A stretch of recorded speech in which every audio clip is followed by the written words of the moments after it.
Crystal Palace's transfer window is going from strength to strength this summer. I think this is the third video that we're covering them over this transfer window. Having completed the transfers, actually at point of recording, confirmed, signed, sealed and delivered today. Daichi Kamada on top of Chadi Riyad, where we're looking at the Michael Olise exit last time on the video and what that might usher in, some sort of revamp, some sort of remodel of the squad to help Oliver Glasner take the Eagles into the top half of the table and push into the European spots. But with the Kamada transfer being officially announced earlier today, we've also now got concrete rumours that a few other deals are not too far behind, and these deals are really going to enhance, the floor level of quality that the Palace squad has in every position, not just with the best 11, but guys that can fill in the time of need for cup matches, suspension, injury, that sort of thing. But with the Olise transfer maybe turning into a bit of a saga, Palace are going to have an absolute war chest to go out and try and replace his quality and his talent in the team, as well as reinforce perhaps some other spots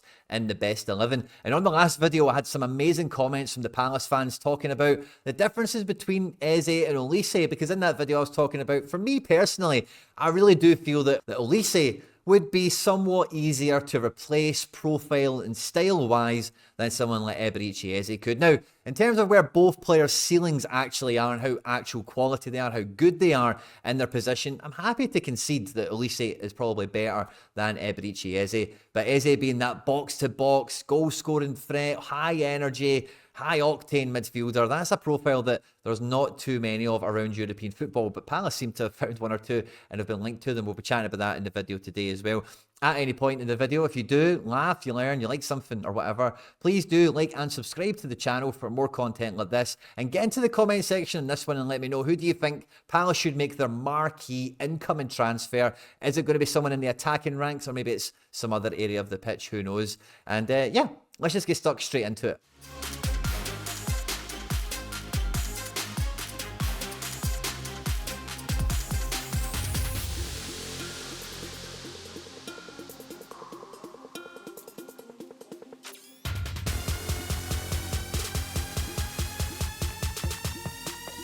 Now, when we looked at the Palace squad last time, I was kind of saying that the midfield engine room here, it has 4 players in it. And yeah, every one of them individually is, a good solid Premier League choice, could make their way into the best 11. But Adam Wharton stands kind of head and shoulders by himself as being the main pick for centre midfield. And the style of play, the profile that we've seen from Wharton in his short Crystal Palace career to this point, that's got him into the England squad for the Euros, is that, if he wasn't in this midfield, it would really go down a level or two. And having someone that could, push him to stay, at the top of his game, as well as someone who stylistically can really come into his shoes to, give some sort of, rotation relief or play for cup matches and that kind of thing.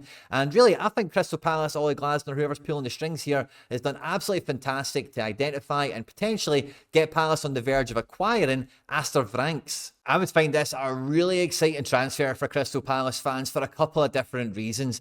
Number one, he's only 21 years of age. Aster Vranckx is quite a well-known, wonder kid across European football, because he's been debuting, he's been playing in the Belgian league since he was 16, 17 for, a mid-table team, nothing amazing. As you can see, his scores, his ratings out of 100 when he was in Belgium, when he was 16, 17 years of age, weren't spectacular, but definitely a lot of signs of promise there in a defensive midfield and an engine room situation similar to Wharton is here with Palace, where, playing for a team that wasn't that dominant on the ball, didn't have lots of possession, and with him being, 16, 17, he was covering for other kind of veterans. Gave him a really good kind of stand-in, really good kind of start to his career. But what you find quite often with these wonder kids across Europe is they make a big transfer to a big European giant, but then they never really see the light of day. They never really get themselves on the pitch. And that AC Milan, he was a provincial substitute at his time in Milan. But over the last 2 seasons, at a really struggling Wolfsburg side, he's not always been a mainstay in the starting 11, but he's been a guy that could quite easily play in the Wolfsburg best 11. Now, Wolfsburg have had a really bad couple of seasons. I'm sure a lot of football fans watching this maybe think about Wolfsburg in a really good way. They've still got a nice squad if you're to look at them on paper,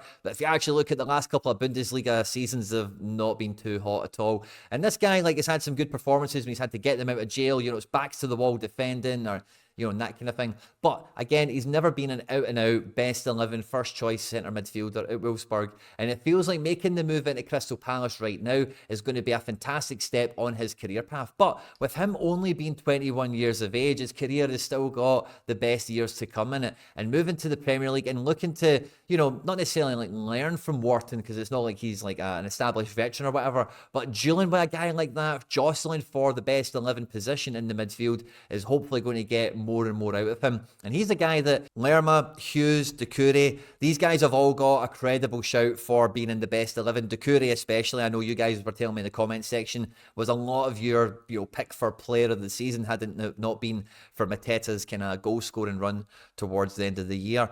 But somebody in Vranckx who has got so much more of his career ahead of him, and is a guy that's already in the Belgium national team, and as well as being around Milan and Wolfsburg, this guy, like, not that he's played that much and developed on the pitch necessarily in Serie A compared to Bundesliga, but young players that have, lots of miles, life experiences, have moved around, have been training in different environments, learning from different players and coaches.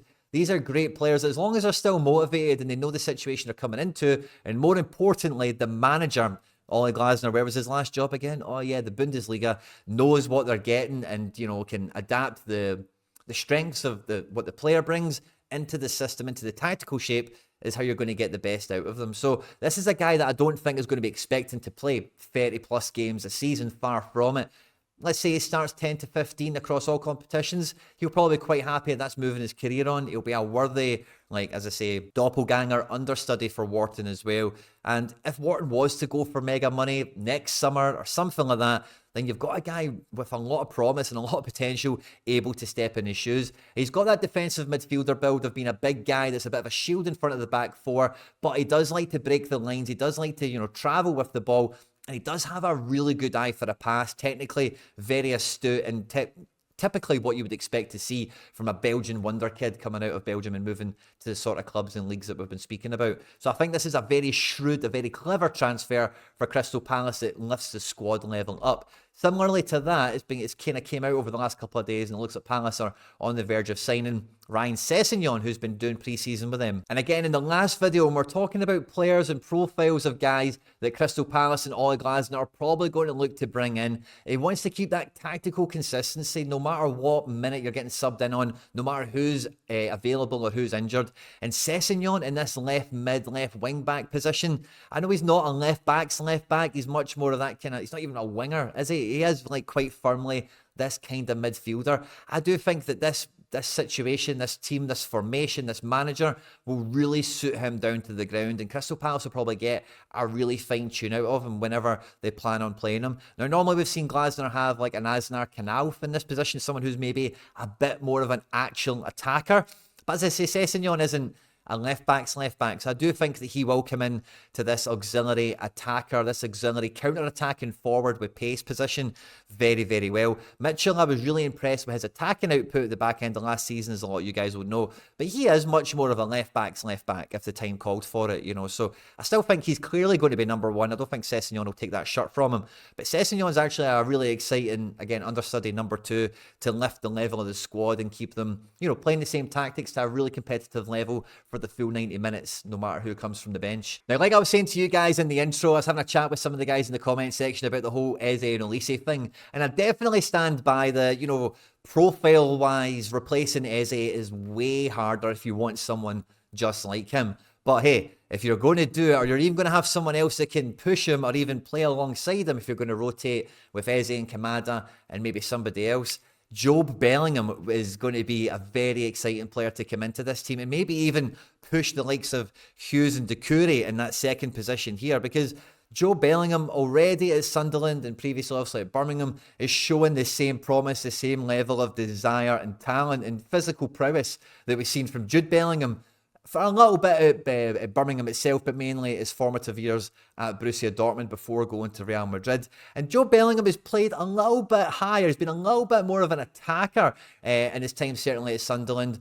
I know he's definitely an out-and-out midfielder, but when I seen this straight away, I thought, this could be a guy to really push Mateta. And if you're going to play, like a lot of you guys think Bellingham is going to, Jobe is going to replace Eze, but if you were to play him with Eze and Kamada, because he is like an attacking midfielder, but he's got that physical prowess of a centre forward that can press the back line and be a nuisance for defenders, and a guy like this playing in the likes of Eze and Kamada, like that could be a really super dangerous front three. And maybe like he's not always starting. Mateta's got the shirt now, of course. He's still quite young and he's still developing in his career. He could, of course, based on profile and size and stature and all that, come in to replace Eze if that transfer outgoing was to happen as well. But the first thought I had with this is he could really be a smart upgrade on Mateta potentially. And I'll say it again, replacing Olise, who is like, again, physically a very impressive player. We've seen Thierry Henry being flabbergasted by his medical stats that he was doing with the France Olympic team.